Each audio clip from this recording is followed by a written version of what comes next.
BRS full form क्या है? पढ़ा हुआ चैप्टर है, इजी चैप्टर है।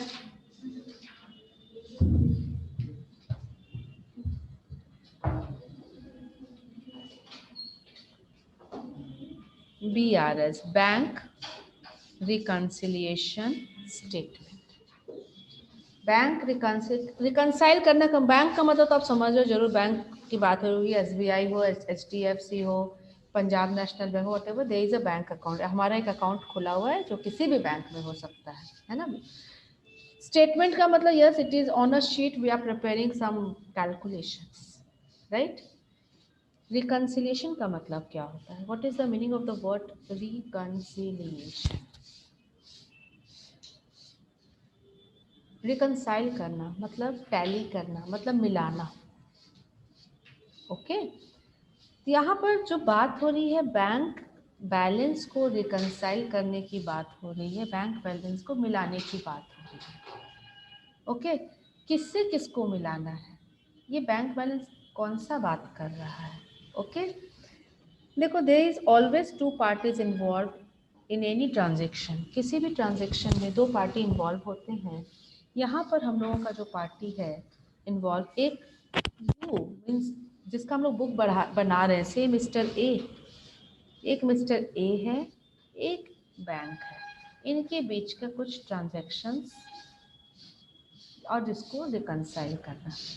Mister B A is has open, mister A ने अपना एक बैंक अकाउंट खोला एक बैंक में, से दिस इज SBI, ठीक है, स्टेट बैंक ऑफ इंडिया में उसने अपना एक अकाउंट खोला बाय डिपॉजिटिंग 5000 रुपीज़, ठीक है। क्या एंट्री किया होगा मिस्टर ए, है ना। इसके पास बैंक या SBI, better to write it bank, bank account debit with 5000 to cash, cash गया 5000, राइट ना। क्या बैंक कोई एंट्री करेगा? Bank is also person, bank भी तो एक पर्सन ही है, इंसान भले नहीं है but it is a person, एक आइडेंटिटी है। तो क्या जैसे मिस्टर ए ने अपने बुक में जर्नल किया वैसे ही बैंक भी अपने बुक में जर्नल करेगा क्या? Answer is yes. बैंक क्या लिखेगा? इसके पास कैश आ रहा है, अब बैंक के पॉइंट ऑफ व्यू से सोचो, इसके पास कैश आ रहा है तो ये लिखेगा कैश अकाउंट डेबिट, क्रेडिट किसको करेगा? टू ए, राइट ना, टू ए। इसके पास से कैश चला गया, इसके पास कैश आ गया। अब अगर साल के अंत में एक, if there is only one transaction, सिर्फ यही ट्रांजेक्शन है, और इसके बाद हम अगर ए का बैलेंस शीट बनाते हैं, ए का बैलेंस शीट, तो क्या यहाँ कहीं पर बैंक दिखेगा? SBI बैंक दिखेगा? बैलेंस शीट में क्या बैंक दिखेगा? ये बैंक कहाँ जाएगा आप टेल में, ये कहाँ दिखेगा? ये क्या ट्रेडिंग PL में जाएगा?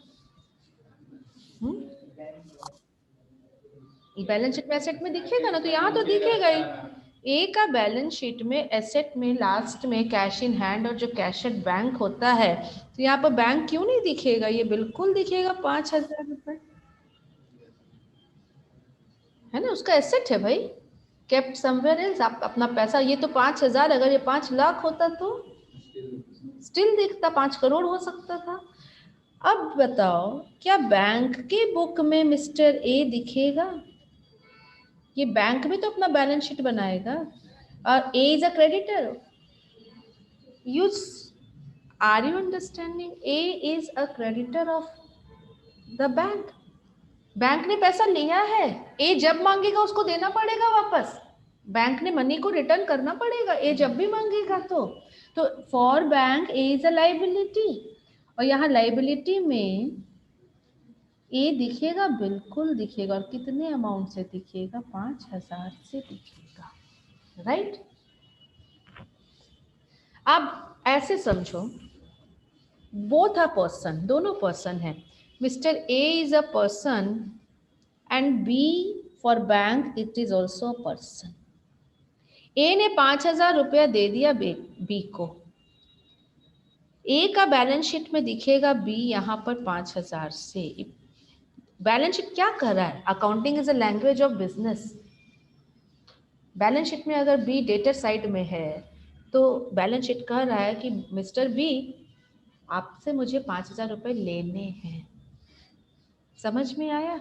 और बैंक का बैलेंस शीट में लिख रहा है यहाँ पर ए, तो बैंक क्या बोल रहा है कि मिस्टर ए, मुझे 5,000 आपको देने हैं। Suppose I am bank and you are mister A, ऐसे समझो। I am bank and you are mister A, in the position of mister A. आपने मेरे पास 5,000 रुपया छोड़ दिया, रख दिया, और 10 दिन बाद हम लोग मिलते हैं तो आप बोलते हो कि मुझे मेरा 5,000 रुपये आपके पास रखा हुआ है। हम बोले हाँ ठीक है, आप तुम्हारा मुझे भी 5,000 रुपये तुम्हें देने, जब मांगोगे तब हम तुम्हें वापस कर देंगे। ठीक है ना? तो बोथ आर द पर्सन, आप ऐसे ही समझो, both are individuals, both are person. अब देखो दिक्कत कहाँ आती है। ए बोल रहा है कि मुझे 5,000 देने हैं, लेकिन बी बोलता है नहीं भैया, 5,000 थोड़ी तुम मुझे वापस करने हैं, मुझे तो 8,000 वापस करने हैं। May be interest, may be something, या मुझे तो 4,000 वापस करने हैं, तुम 5,000 कैसे बोल रहे हो? Bank charge. ठीक है, दोनों मिल गया तब तो सही है, कोई रिकंसिलेशन का जरूरत नहीं है। लेकिन अगर डिफरेंस है तो इसको रेक्टिफाई नहीं कर, रिकंसाइल करना होगा, सुधारना नहीं है, हमें मिलाना है। ए बोल रहा है 5,000, वो बोल रहा है 8,000। ठीक है, तो ए एक स्टेटमेंट बनाता है इस तरीके का स्टेटमेंट कि एज पर माई कैश बुक ये 5,000 है। बी बोला कोई तुम्हारा कस्टमर था, डायरेक्ट पैसा मेरे अकाउंट पे तुम्हारे नाम से डाल के गया है, तो add direct deposit by a customer, और bank balance as per bank book कितना है? 8,000 मिल गया। ये छोटा सा स्टेटमेंट बना करके अपने फाइनेंशियल स्टेटमेंट के साथ लगा देता है। समझ में आया? तो बैंक रिकंसिलेशन स्टेटमेंट का पर्पस क्या हुआ? टू रिकंसाइल, मिलाना है। किससे किसको मिलाना है? इसको मिलाना है किस, अच्छा, अब ए के बैलेंस शीट में कैश भी होगा और बैंक भी होगा। In the balance sheet of bank, BANK, in the balance sheet of mister ए, यहाँ कैश बैलेंस दिख रहा है सपोज 3,000, बैंक बैलेंस दिख रहा है सपोज 4,000, और बैंक के बैलेंस शीट में, in the books of bank balance sheet में ए दिख रहा है सपोज 3,000। किससे किसको मिलाना है बताओ? इस बैंक से इस बैंक को मिलाना है या इस कैश से इस बैंक को मिलाना है? मेरा क्वेश्चन समझ में आया? Do you have understood my question? क्या ये क्वेश्चन समझ में आया? किससे किसको मिलाओगे? इसके पास तो 2 पैसा है भाई, ये ड्रॉर का पैसा है, ये इसने किसी को दिया नहीं है, ये तो मेरे ड्रॉर में पैसा रखा है 3,000, ये पैसा मैंने बैंक को दिया है। यस, बैंक बैलेंस, ध्यान से सुनना हम क्या बोल रहे हैं। Bank balance as per cash book, bank balance as per cash book will be reconciled with passbook.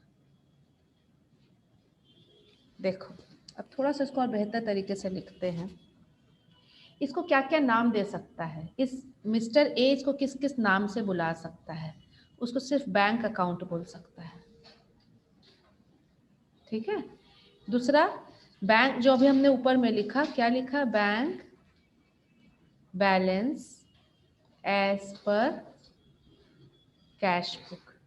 Cash book में अगर आप पढ़े हो ट्रिपल कॉलम कैश बुक, तो एक बैंक कॉलम होता है और एक कैश कॉलम होता है। तो ये कौन से कॉलम का बैंक बैलेंस है? ये बैंक कॉलम का पैसा है। ठीक है, और बैंक वाला जो पैसा है, जो बैंक के बोल रहा है मेरे पास इतना है, उसको हम लोग पासबुक बोल सकते हैं, और दूसरा नाम इसका क्या हो सकता है? Bank statement.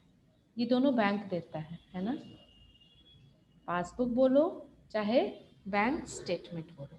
तो हमें बैंक अकाउंट या bank balance as per cash book को मिलाना है पासबुक या बैंक स्टेटमेंट से। क्लियर हुआ? ओके, नेक्स्ट क्वेश्चन, कौन मिलाएगा? Who will do this work? Who, A करेगा या बैंक करेगा? Who will prepare BRS? Bank के पास हजारों कस्टमर हैं, क्या वो 1000 बार बैंक स्टेटमेंट बनाते रहेगा? नहीं, this work is of the person, individuals, ठीक है, कस्टमर्स ऑफ द बैंक। ये एक करेगा, कभी भी बैंक नहीं करेगा, ठीक है। नेक्स्ट क्वेश्चन, व्हेन, कब करेगा? व्हेन टू रिकंसाइल, कौन कब करेगा? एट ईयर एंड, साल के अंत में, at year end. Generally year end कब होता है? 31 मार्च ऑफ एनी ईयर, क्योंकि उसी दिन बैलेंस शीट बनती है हमारी भी, और बैंक भी उस दिन प्रिपेयर करता है बैलेंस शीट। बैंक तो खैर हर दिन बैलेंस शीट बनेगा, बैंक पे तो हर दिन ट्रायल बैलेंस बनता है, एवरी डे वो ट्रायल बैलेंस प्रिपेयर करता है और उसको मिलना जरूरी है। हम तो साल में एक बार करते 31 मार्च को। हम 31 मार्च को बोल रहे कि मेरा पैसा 4000 रुपये बैंक के पास है, और बैंक बोलते हैं नहीं वो तो 7000 है।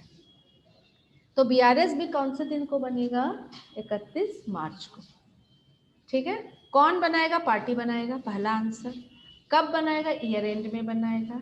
और किससे किसको मिलाएगा? अपने बैंक बैलेंस को, जो मेरा बुक बोल रहा है कि बैंक बैलेंस है, उससे कैश बुक में भी कौन सा कॉलम? कैश बुक तो पासबुक आप बोल रहे हो, लेकिन कैश बुक में तो हमारा 3 कॉलम भी है, एक डिस्काउंट है, एक बैंक है और एक कैश है। तो कैश बुक का बैंक कॉलम को हम मिलाएंगे पासबुक से। पासबुक हम नहीं बना रहे, हम means party, you are mister A. Passbook A नहीं बनाता, पासबुक बैंक देता है, ठीक है, राइट ना। तो इसको मिलाना है, ओके। अब आगे बढ़ते हैं, थोड़ा सा और आगे बढ़ते हैं हम लोग। पहले तो हमें ये जानना पड़ेगा रीजंस ऑफ डिफरेंसेस, की अंतर क्यों आता है, तब तो आप उसको रीजंस फॉर डिफरेंसेस, अलग क्यों आ रहा है। तो रीजंस फॉर डिफरेंसेस दो हो सकते हैं। पहला होता है एरर्स, गलतियों के कारण। बैंक ने गलती कर दिया, मिस्टर ए ने गलती कर दी,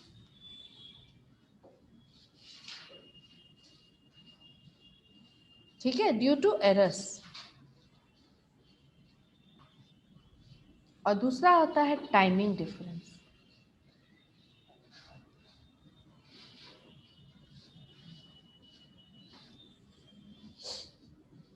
ठीक है, जैसे जैसे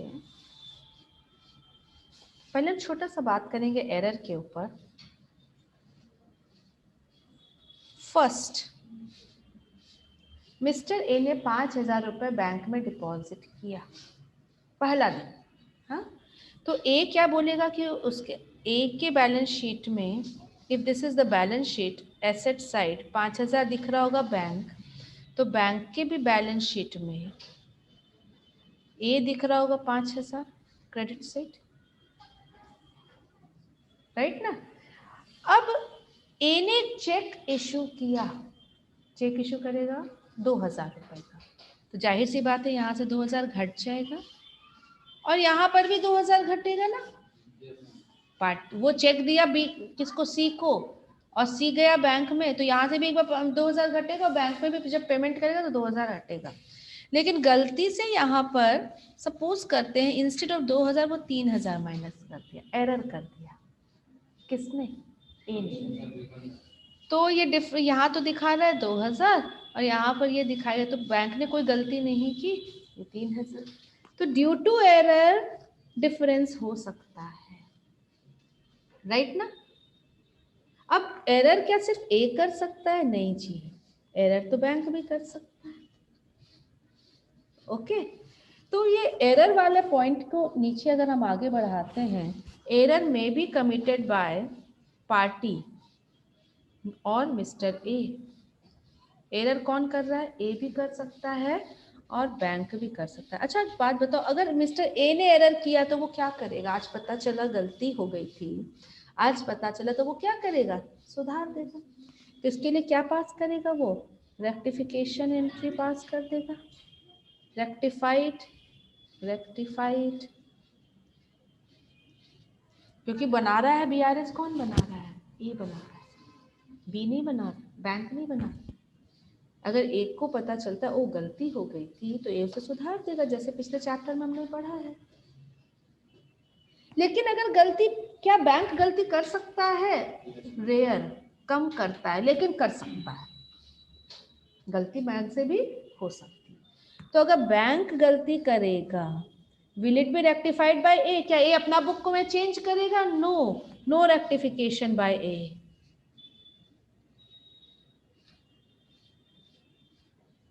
ए उसे सुधारेगा नहीं, सिर्फ उसको स्टेटमेंट में लिख देगा कि यहाँ पर बैंक ने गलती की है, इसके कारण या तो ऐड करेगा या तो लेस करेगा।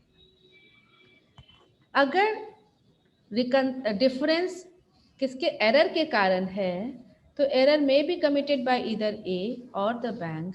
अगर ए ने उस गलती की तो उसे रेक्टिफाई कर लेगा, और अगर बैंक ने गलती की तो उसे ए रेक्टिफाई नहीं करेगा। तो ए रेक्टिफाई नहीं करेगा तो उसको क्या करेगा? उसको बीआरएस में दिखाएगा। It will be shown in the, इसका इफेक्ट को, effect will be shown in BRS. इसको बीआरएस में वो इफेक्ट खाली ले लेगा कि इसके कारण से 200 से कम हो गया या 200 से ज्यादा हो गया।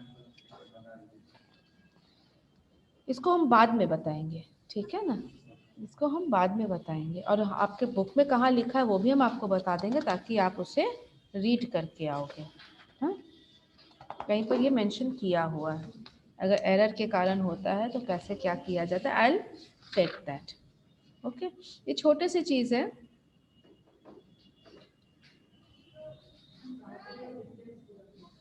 कहाँ पर पेज नंबर बताना? हाँ, 3 this is also new book. हाँ, कॉजेज ऑफ डिफरेंस है ना, थर्ड ट्रांजेक्शन्स दिख रहा है, mistakes in the preparing this. Okay,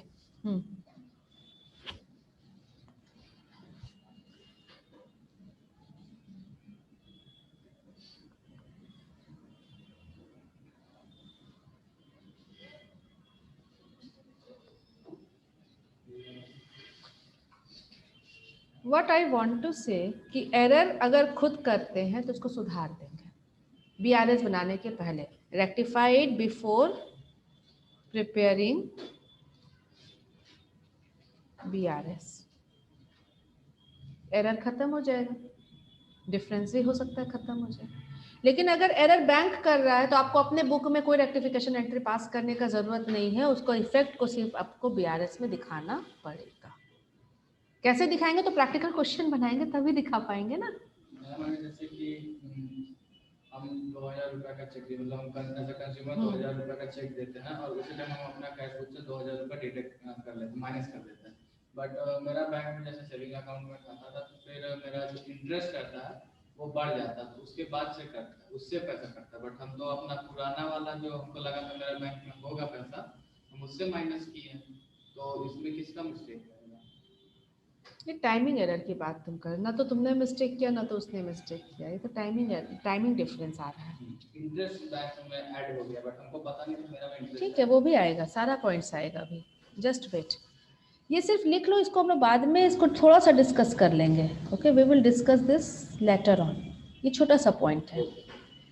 अब हम लोग आते हैं टाइमिंग एरर, टाइमिंग डिफरेंस के बारे में, जो हम लोग को डिटेल में पढ़ना है। डिफरेंस क्यों है? तो टाइमिंग के कारण है, और उसको हम लोग कैसे सुधारते हैं। ओके,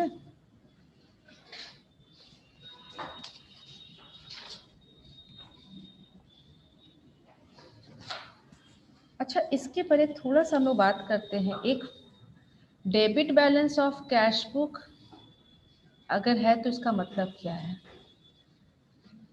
कैश बुक या बैंक बुक, डेबिट बैलेंस का मतलब क्या होता है?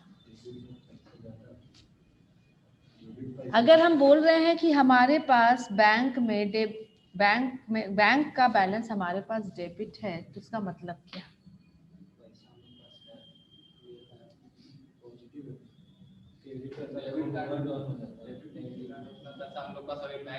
आप लोग भी आंसर दो, जो बच्चे ऑनलाइन में बैठे हो। Debit balance of cash book means what? क्योंकि अभी हम एक और वर्ड लिख रहे हैं, credit balance of cash book. Cash book here means bank book also. आपके हिसाब से आपके बैंक का डेबिट बैलेंस है, आपके हिसाब से आपके बैंक का क्रेडिट बैलेंस है।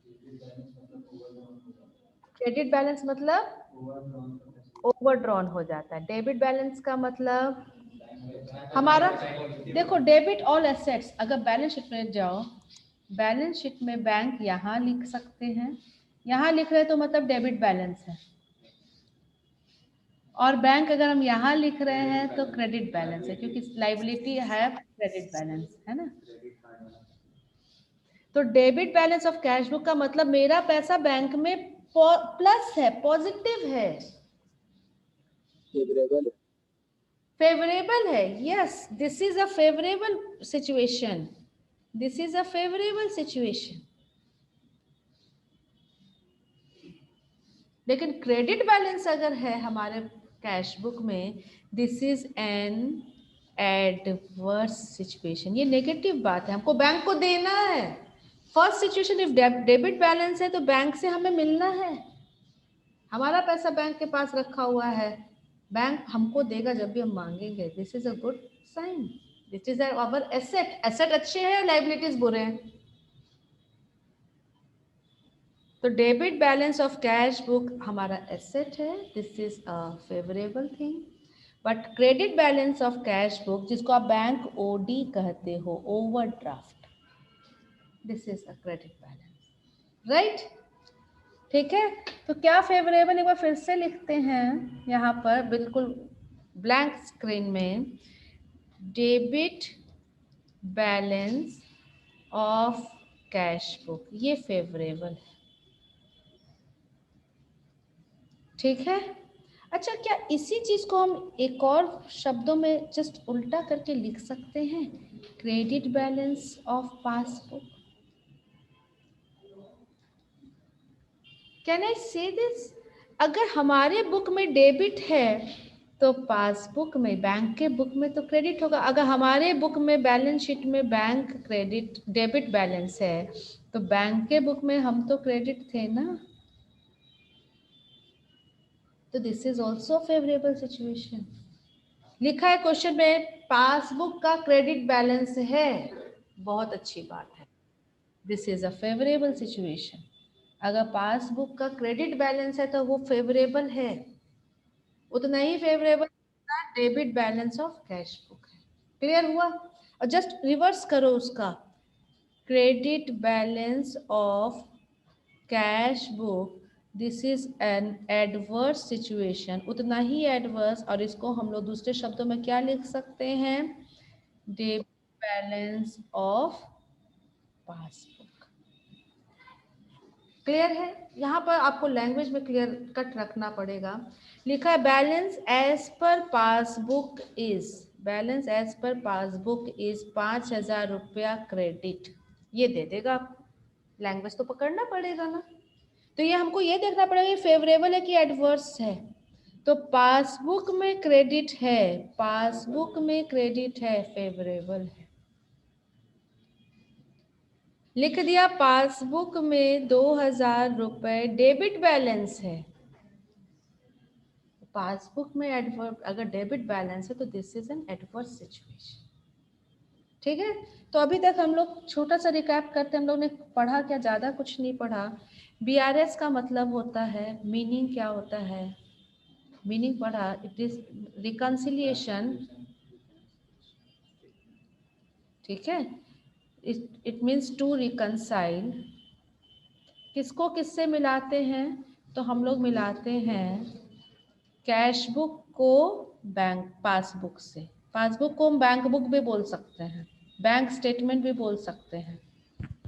ठीक है, और कैश बुक को क्या बोल सकते हैं, bank column of cash book, ये भी लिख सकता है, bank column of cash book. इन दोनों को मिला रहा है पहला। दूसरा, हु, कौन करेगा, तो आपका आंसर आएगा पार्टी करेगा। ठीक है। तीसरा, व्हेन, कब करेगा, तो ईयर एंड, कभी भी कर सकता है, ऐसे देखा जिस दिन का बना है, लेकिन जनरली कब कहता है ये ईयर एंड में। ठीक है। चौथा, फेवरेबल किसको बोलते हैं, फेवरेबल बैलेंस मीन्स व्हाट, हाँ, favourable balance means what, favourable balance means debit balance as per cash book या credit balance as per passbook. और एक और चीज सीखे, एडवर्स बैलेंस किसको बोलते हैं, सीखे ना, एडवर्स या नेगेटिव बैलेंस किसको बोलते हैं, जस्ट ऑपोजिट लिखेंगे हम लोग। Credit balance as per our book means cash book, और debit balance as per passbook. Clear हुआ ना। ये अभी छोटा सा हम लोग 5 चीज सीखे हैं। इसके बाद रीजंस फॉर डिफरेंसेस, 6 हम लोगों ने पढ़ा रीजंस फॉर डिफरेंसेस।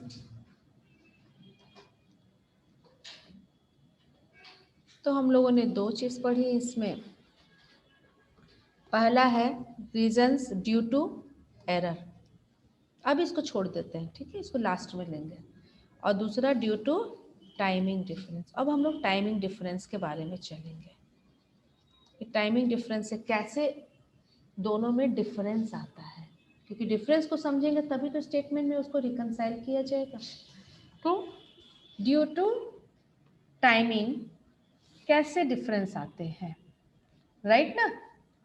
ओके, तो देखो इसमें अभी हम लोग, दे आर 9 सिचुएशंस, आपके बुक में भी शायद 9 दिया होगा, 9 10 9 ही दिया है। ओके, एक एक पॉइंट हम लोग लेकर चलेंगे। ओके, पेज नंबर 3.4 में लिखा हुआ है, it is written in page number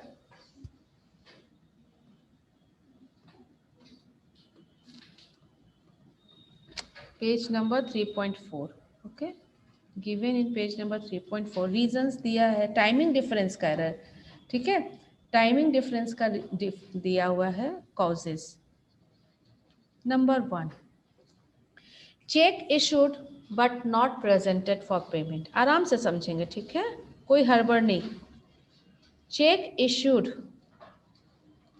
but not presented for payment, मतलब क्या हुआ,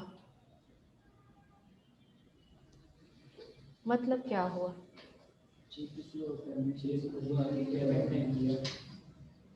मिस्टर ए ने अपने एक पार्टी को चेक इशू किया, चेक इशू। एक मिनट, हेलो भैया, अभी हम नहीं हैं ऑफिस में, आप एक बार है ना ये इनको फ़ोन कर लीजिए। हाँ, ओके।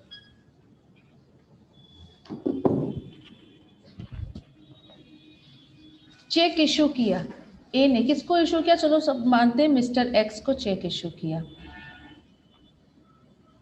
कितने रुपए का। अच्छा, इसके पहले हम लोग एग्जाम्पल ले रहे हैं, तो मान लेते हैं कि ए ने अभी नया नया अपना खाता खोला है बैंक में और 5,000 रुपये जमा किए हैं, यहाँ दो जने हो गए। तो ए बोल रहा है कि मेरा 5,000 रुपये तुम्हारे पास है, तो बैंक भी बोल रहा है हाँ तुम्हारा 5,000 रुपया मेरे पास है। 1 अप्रैल को, ठीक है, 5 अप्रैल को ए ने 1,000 रुपये का चेक काट करके दिया। कब दिया, 5 अप्रैल को। ओके, 5 अप्रैल को चेक काट के दिया, लेकिन mister x same day bank नहीं जाता है, वो 10 दिन बाद बैंक जाता है। वो 15 अप्रैल को बैंक जाता है और बैंक में जमा करता है चेक, और बैंक उसको पैसा दे देता है निकाल के, राइट। अब देखो, ए तो अपने बुक में एंट्री कौन से डेट को पास कर लेगा, 1000 घटा देगा, जैसे ही चेक काटेगा वैसे ही वो 5 अप्रैल को ही अपना बैंक बैलेंस घटा करके दिखा रहा है कि 4000 का डेबिट बैलेंस है, राइट ना।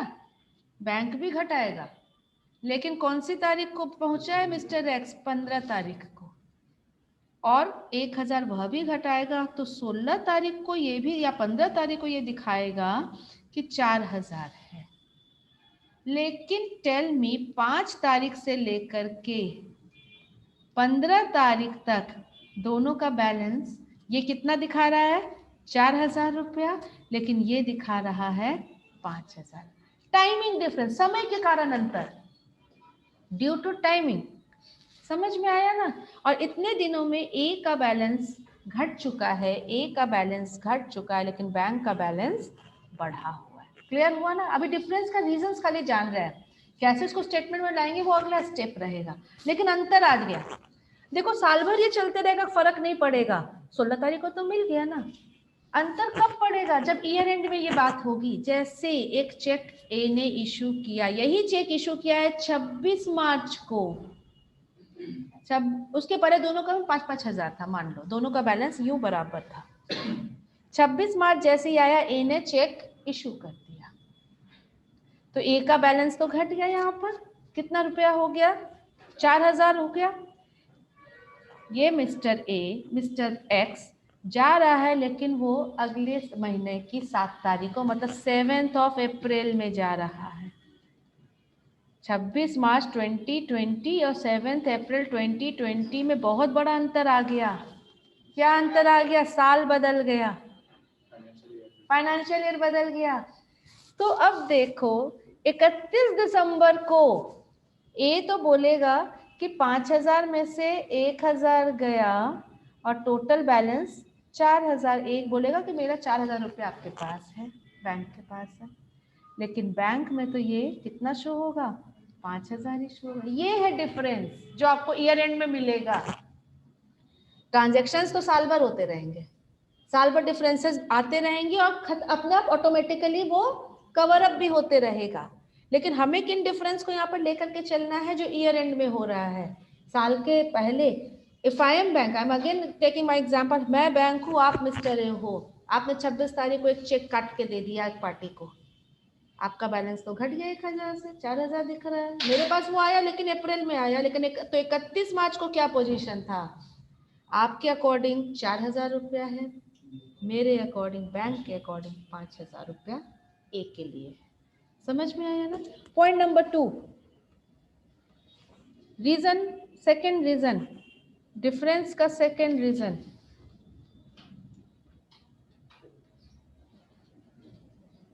ये किसी और का नोट्स हो गया, मैथ्स आ गया, अच्छा अच्छा यहाँ जाके।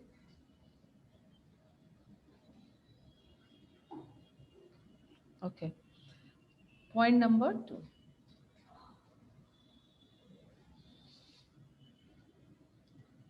Reason for differences. Okay, point number 2 क्या बोल रहा है, it is say page number कितना है, cheque paid into bank not yet cleared, cheque paid into bank not yet cleared. हर पॉइंट के आगे मानेंगे कि ए के बुक में 5000 शो कर रहा है डेबिट और बैंक के बुक में 5000 शो कर रहा है, मिला हुआ है मतलब, ठीक है। Cheque paid into bank not yet clear, इसका मतलब क्या हुआ, समझने की कोशिश करो। कोई एक पार्टी हमें, हमारा एक कस्टमर एक चेक दे के गया, कस्टमर मीन्स डेटर, एक डेटर से एक नया चेक आया 3000 रुपए का, हमने तो फटाफट अपने बुक में बैंक कॉलम में एंट्री बढ़ा दी, 8000 दिखा दिया, और सपोज ये 28 मार्च को आया था, 28 मार्च को आया था Y1 में या से 2020 में, 28 मार्च को एक चेक आया, हमने तो अकाउंट में डाल दिया, बैंक में जमा कर दिया, लेकिन चेक को क्लियर होने में टाइम लगता है, 3-4 दिन लग जाते हैं। बैंक, उसके बैंक, सपोज ये SBI बैंक हमारा है तो उसका कोई और बैंक है, उसका HDFC बैंक है सपोज, तो वहाँ भेजेगा, वहाँ से क्लियरेंस आएगा, 2-3 दिन का टाइम लग जाता है। और इस 2-3 दिन में 31 मार्च पार। वहाँ भी आया, बिल्कुल आया, लेकिन कब आया? 2 अप्रैल। समझ में आया? 2 अप्रैल में यहाँ भी 3000 आ गया और इसका भी 8000 हो गया। But tell me what was the position, what was the position on 31 March? दोनों में डिफरेंस था ना? अभी सिर्फ डिफरेंस जान रहे हैं हम लोग। चेक पेड इनटू बैंक, इसका मतलब ये है कि मेरे डेटर ने, मेरे कस्टमर ने मुझे चेक दिया। नॉट येट क्लियर, अभी तक वो क्लियर नहीं हुआ है। Point number 3, come two point number 3। Third point says, क्या है? एक बार आप ही लोग बोल दो तो आपके बुक में क्या लिखा, मेरा पेज इधर उधर हो जा रहा है। Interest allowed by bank, very good. Interest allowed bye the bank, bank ने इंटरेस्ट दिया। यहाँ ए का बुक है, यहाँ बैंक है। ए का बुक दिखा रहा है 5000 डेबिट बैलेंस और बैंक भी दिखा रहा है 5000 क्रेडिट बैलेंस, ठीक है ना? ओके, बैंक ने इंटरेस्ट दिया, घर आके नहीं देता, वो ऑटोमेटिक यहाँ पर जोड़ दिया। आप भी जोड़ोगे लेकिन जब पता चलेगा। और अब तो एसएमएस अलर्ट तुरंत आ जाता है, लेकिन उस समय की इमेजिन करो, आज से 10, 15, 20 साल पहले जहाँ जब तक बैंक नहीं जाते थे, वो पासबुक अपडेट नहीं कराते थे, पता ही नहीं चलता था कि इंटरेस्ट कितना मिला है। ओके, तो ये बैंक ने 31 मार्च को, जैसे 31 मार्च आया, इंटरेस्ट देने का डेट आया, उसने डाल दिया। हम 3 दिन बाद डाले तो आफ्टर 3 डेज तो ये मिल ही जाएगा। लेकिन 31 मार्च को क्या पोजीशन था? 31 मार्च को हमारा बैलेंस मात्र 5000 दिखा रहा है और उसका 5200 दिखा रहा है। क्लियर हो गया? श्योर। नेक्स्ट पॉइंट बोलिए क्या है? 4th number. Yes, interest charged by the bank. Bank ने इंटरेस्ट चार्ज किया तो फिर से हम वही बोलेंगे, घर आके नहीं लेगा वो। ये अपना बुक है, ए का बुक है, डेबिट दिखा रहा है, और ये बैंक का बुक है, यहाँ पर क्रेडिट बैलेंस, यही से काट लिया 50 रुपया।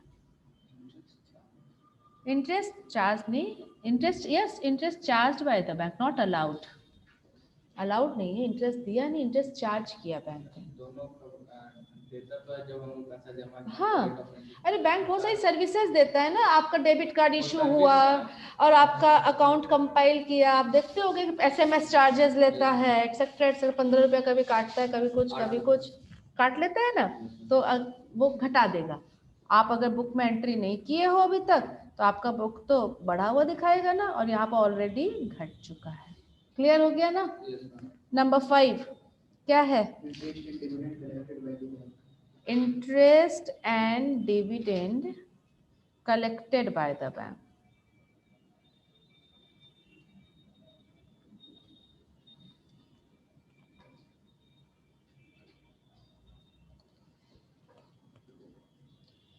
Interest and dividend collected by the bank का मतलब क्या है? Interest and dividend collected by the bank का मतलब क्या है? वो मतलब कोई इन्वेस्टमेंट की उसका, पता है, bank acts as an agent. Bank हमारा एजेंट है। बैंक का बहुत सारा काम है, बहुत सारा रोल है। One of the role, it acts as your agent, agent of its customers. Bank एक एजेंट के रूप में सर्विस देता है। आपने बैंक को इंस्ट्रक्शन दिया हुआ है कि मेरे बिहाफ में डिविडेंड कलेक्ट करो, मेरे बिहाफ में इंटरेस्ट कलेक्ट करो। जब जब ड्यू डेट आएगा, बैंक खुद ब खुद आपके लिए इंटरेस्ट कलेक्ट कर देगा और डिविडेंड कलेक्ट कर देगा, और ला करके आपके कहाँ पर देगा? आपकी झोली में डालेगा। अगर ये 5000 है, वो इंटरेस्ट कलेक्ट किया, वो डिविडेंड कलेक्ट किया, सपोज 1200 का, अकाउंट में बढ़ा देगा ऑटोमेटिकली। आप भी बढ़ाओगे, लेकिन 1-2 दिन बाद बढ़ाते हो तो उस 2 दिन के लिए डिफरेंस रहेगा, और वही 2 दिन अगर ईयर एंड है तब तो आपको रिकंसिलिएशन स्टेटमेंट में डालना पड़ेगा। Number 6 direct. अब ये क्या है? Direct payment by the bank. इसका मतलब समझाओ अब। Direct payment by the bank मतलब बताओ। आपने बैंक को स्टैंडिंग इंस्ट्रक्शन दिया है। मैंने एक शब्द बोला स्टैंडिंग इंस्ट्रक्शन, कि हर महीने मेरा टेलीफोन बिल 10 तारीख तक पे कर देना, मेरा इंश्योरेंस प्रीमियम साल में 4 बार जाएगा, तुम पे कर देना। जब जब डेट्स आ रहा है, bank acts as your agent, bank payment कर दे रहा है। बैंक से क्या हो रहा है? बैलेंस ड्यू डेट्स में घटते जा रहा है। आप भी घटाओगे, नो डाउट, घटाना ही है, नहीं तो एरर हो गया, ओमिशन हो गया अगर नहीं घटाते हो तो।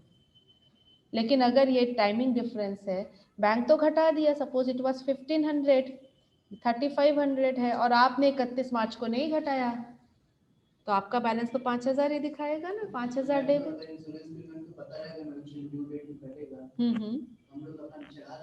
चढ़ा देना चाहिए, तब डिफरेंस नहीं रहेगा। लेकिन अगर नहीं चढ़ाए हो तो, है ना। Number 7 point number 7, tell me क्या है? डिसऑनर। हाँ देखो कितना सुंदर लैंग्वेज है। Direct payment by a customer in the bank. इसका मतलब समझाओ।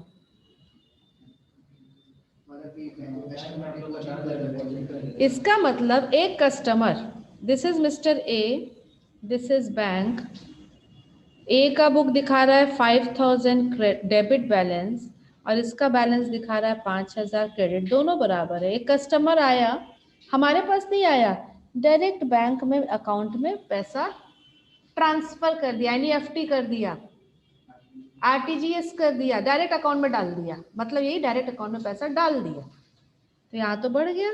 सपोज 7000 डाल दिया, हम भी डालेंगे, लेकिन जब पता चलेगा, और जब तक डिफरेंस है, ये डिफरेंस दिखेगा। वो दिखा रहा है, हम तो बता रहे हैं कि मेरा 5000 आपके पास है, बैंक बोलेगा नहीं जी आपका तो 12000 मेरे पास। क्लियर हुआ ना? चलिए आगे चलते, point number 8। Dishonour of bill discounted with the bank. देखो बिल का चैप्टर अभी हमने नहीं पढ़ाया है।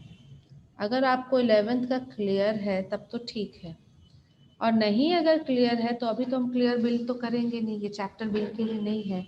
बस एक ही चीज़ समझ लो अभी के लिए, कि जब भी बिल डिसऑनर होता है बैंक आपके अकाउंट से पैसा निकाल लेगा। जब भी बिल डिसऑनर होगा बैंक आपके अकाउंट से पैसा निकाल लेगा।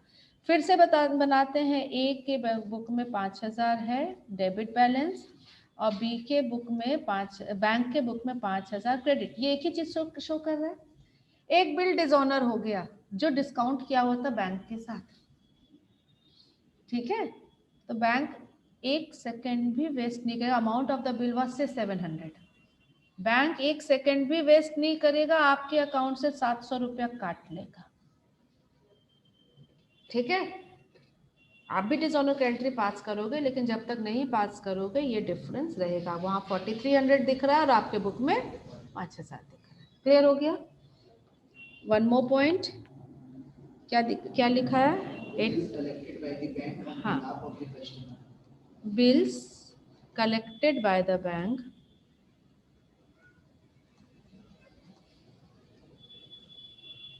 On behalf of customer.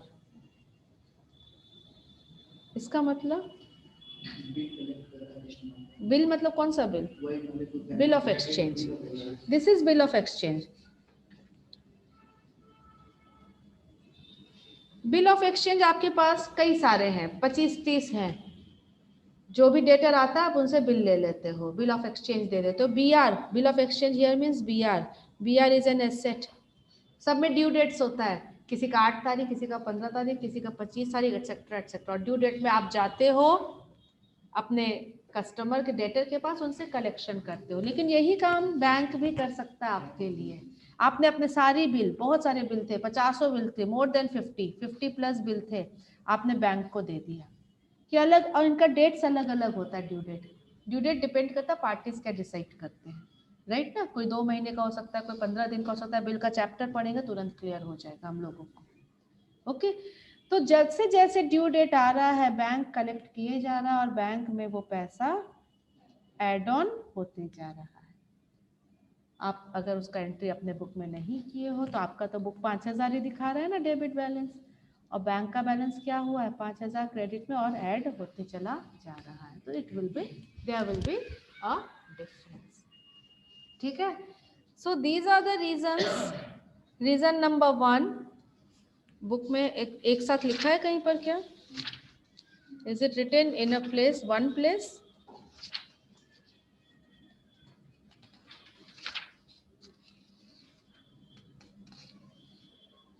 नहीं लिखा है, नहीं लिखा है। तो अगर 9 को अगर हम लोग देखें और एक जगह हम लोग लिखते हैं फटाफट, लास्ट हम लोग इसको कवर कर रहे हैं। पहला था cheque issued but not presented. दूसरा क्या था? Cheque paid into the bank. हाँ, चेक पेड इनटू मतलब है deposited into the bank, not yet cleared. तीसरा था इंटरेस्ट अलाउड बाय बैंक। चौथा था interest and expenses charged by the bank. पांचवा था interest and dividend collected by the bank. छठा था direct payment by the bank, है ना, direct payment by the bank. सातवां है डायरेक्ट पेमेंट बाय कस्टमर, है ना, into the bank, into the bank. Bill dishonoured, है ना, डिस्काउंटेड बिल डिसऑनर्ड लिखते हैं, जो बिल हमने ऑलरेडी बैंक से डिस्काउंट किया हुआ था, discounted bill dishonoured. Last point क्या है? हाँ, bills collected by the bank. These are the common reasons of time difference by the bank. Okay, check issued, आपने चेक इशू किया। Now see, if you can see my hand, my right side, right hand denotes bank balance, my left hand shows cash balance। दोनों बराबर होना चाहिए ideally, है ना। जैसे ही आपने चेक इशू किया, ये कैश बैलेंस आपका बैलेंस है, ये बैंक बैलेंस बैंक का। जस्ट एक छोटा सा हम लोग एग्जांपल ले रहे हैं। चेक इशू किया, क्या हुआ? बैंक कम कैसे हुआ? बैंक तो वही है, आपने अपने बुक से घटा दिया ना, कैश कम हो गया, डिफरेंस हो गया। ये भी कम होगा जब वहां से घटेगा। दूसरा, चेक आया, आपने बैंक में जमा करा दिया, लेकिन अभी तक बैंक में क्लियर नहीं हुआ। तो चेक आया तो आपने अपने बुक में तो एंट्री कर दी ना, ये बैलेंस कैश बुक बढ़ गया, ये अभी नहीं बढ़ा, डिफरेंस रह जाएगा। ठीक है। थर्ड, इंटरेस्ट, बैंक ने इंटरेस्ट दिया, बैंक ने इंटरेस्ट दिया। जस्ट ऑपोजिट, बैंक ने इंटरेस्ट चार्ज किया, ठीक है ना। पांचवा, interest and dividend collected by the bank, bank ने आपके लिए इंटरेस्ट कलेक्ट किया, ठीक है। छठा, direct payment by the bank, bank ने आपके लिए डायरेक्ट पेमेंट कर दिया। कस्टमर, सातवां क्या था? Direct payment by customer into the bank, आपके कुछ कस्टमर इतने अच्छे थे कि डायरेक्ट बैंक में पैसा जमा करके चले गए, बैंक बढ़ जाएगा। जैसे ही चेक डिसऑनर हुआ, सॉरी बिल डिसऑनर हुआ, बैंक 1 मिनट भी वेट नहीं करेगा, पैसा काट लेगा, ठीक है ना। And last, bills collected by the bank, बहुत सारे बिल्स ऑफ एक्सचेंज थे, कलेक्ट करते जाएगा और ये बढ़ते जाएगा। आज इतना ही, ठीक है। आज हम लोग टाइमिंग डिफरेंस का कॉज जान लिया और नेक्स्ट क्लास में उसको कैसे रिकंसाइल किया जाएगा वो पढ़ेंगे, right? Okay, shall I? Okay, चलिए next class we will meet whenever we will meet. I think on Saturday we will have our next class. Okay, meeting end करते हैं. Okay, thank you.